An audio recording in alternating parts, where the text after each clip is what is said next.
रोहित की दीदी समीक्षा की शादी अर्पित से हुई थी। रोहित 20 साल का था, जो कि अपना पूरा दिन मोबाइल पर ही निकालता था।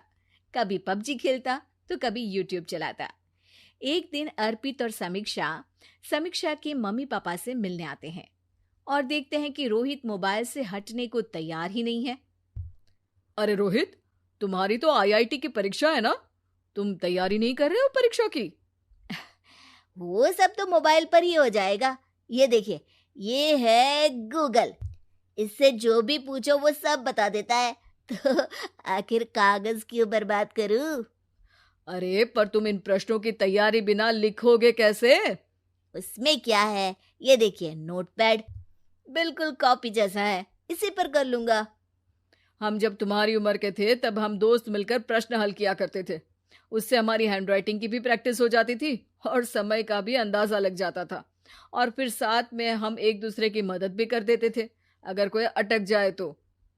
आपका जमाना अलग था जीजा जी। अभी जमाना फास्ट और स्मार्ट हो गया है। जमाना क्या, अब तो फोन भी स्मार्ट हो गया है। समय के साथ बदलना पड़ता है जीजा जी।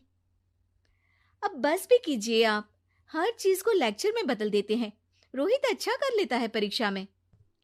इतने में अर्पित के सास ससुर जी आ जाते हैं हॉल में, और अर्पित इस बारे में बात नहीं करता। हालांकि अर्पित को लगता तो है कि पूरी तरह मोबाइल पर लगे रहना सही नहीं है, पर वो इस बात को और नहीं छेड़ता। ऐसे ही 2 दिन निकल जाते हैं।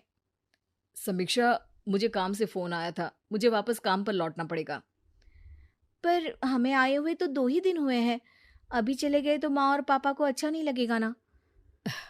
अच्छा ठीक है, तुम रुक जाओ, मैं काम खत्म करके फिर लौट आऊंगा।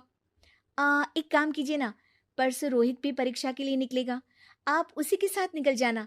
दोनों वैसे भी बात नहीं करते, साथ में जाएंगे तो हो सकता है आप लोग आपस में बातचीत भी करने लग जाओ। ठीक है, मैं काम को 2 दिन टाल सकता हूँ। उसी रात जब सब खाना खाने बैठे थे, तो अर्पित अपने जाने की खबर बाकी लोगों को बताता है। मुझे काम के लिए वापस जाना होगा। अरे बेटा, पर अभी तो तुम आए हो, इतनी जल्दी चले जाओगे? नहीं माँ जी, समीक्षा यहीं रहेगी और मैं जल्दी काम खत्म करके वापस आ जाऊंगा। ठीक है, काम भी जरूरी है। वैसे कब निकलोगे बेटा? 2 दिन में। मैंने सुना है कि उस दिन रोहित को भी परीक्षा के लिए जाना है, तो कल मैं दोनों की टिकट करा लेता हूँ बुक। मेरी टिकट रहने दीजिए जीजा जी, मैं तो फोन से ही करवा लूंगा। हाँ, पर कोई दिक्कत हो गई तो? अरे कोई दिक्कत नहीं होती जीजा जी, फोन सब कर सकता है। हमारे फोन के रिचार्ज से लेकर टीवी का रिचार्ज सब रोहित यही फोन से बैठे बैठे कर देता है।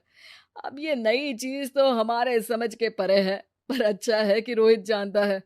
हमारी मेहनत इतनी कम हो गई भाई। हाँ, पर अगर टिकट नहीं मिली तो? अर्पित की बात पूरी होने से पहले ही बिजली चली जाती है। अरे ये क्या हो गया, आपने बिजली का बिल भर तो दिया था ना? अरे नहीं, मैं तो भूल गया था। अरे टेंशन मत लो माँ। देखा जीजा जी, आप बिजली का बिल भी भर सकते हो, समय बदल गया है। एक बार फिर अर्पित इस बात पर बहस नहीं करता। अगले दिन जाकर अपनी टिकट करवाता है और पैकिंग कर रहा होता है, जब शाम को अचानक से रोहित के चिल्लाने की आवाज आती है। नहीं, प्लीज प्लीज हो जा, ऐसा मत कर यार, प्लीज हो जा। अरे क्या हो गया रोहित? दीदी, सर्वर हैंग हो गया, मेरे टिकट मेरी टिकट नहीं हो पाई दीदी। क्या मतलब टिकट नहीं हो पाई? इतने में वहां रोहित के मम्मी और पापा भी आ जाते हैं। अरे क्या हो गया? माँ, मेरा टिकट नहीं हो पाया, सर्वर डाउन हो गया। अरे पर तूने तो बोला था कि हो जाएगा। हो जाता है, पर अब क्या करूं, ये क्या हो गया? अब कल की तो कोई बस भी नहीं है, ना ही अब टिकट मिलेगी ट्रेन की कल के लिए। मुझे तो कोई रास्ता नहीं दिख रहा। अब फिर लगता है मेरा ये साल बर्बाद हो जाएगा। घर पर एकदम से दुख का माहौल छा जाता है और सब रोहित को डांटते हैं, पर इतने में अर्पित वहां आ जाता है। आप सब रोहित को क्यों डांट रहे हैं? आपने ही तो उसे बढ़ावा दिया था ना। लेकिन इसकी लापरवाही के कारण इसकी परीक्षा छूट जाएगी। इसने तो हमसे कहा था कि टिकट हो जाएंगे। हे भगवान, अब क्या होगा? चिंता करने की कोई बात नहीं है। मैंने एक एक्स्ट्रा टिकट करवा ली थी। मैं समझता हूँ कि मोबाइल हमारा ही काम आसान करने के लिए है, पर उस पर ही पूरी तरह से निर्भर होना तो गलत बात है ना। रोहित टिकट को देखकर बहुत खुश हो जाता है और जोर से जाकर अपने जीजाजी के गले लग जाता है। सॉरी जीजाजी, मुझे आपकी बात ध्यान से सुननी चाहिए थी, पर थैंक यू सो मच। हाँ बेटा, तुमने तो इसका भविष्य बचा लिया। शिक्षा, दूसरों से मदद मांगना गलत नहीं, पर दूसरों पर निर्भर हो जाना गलत है।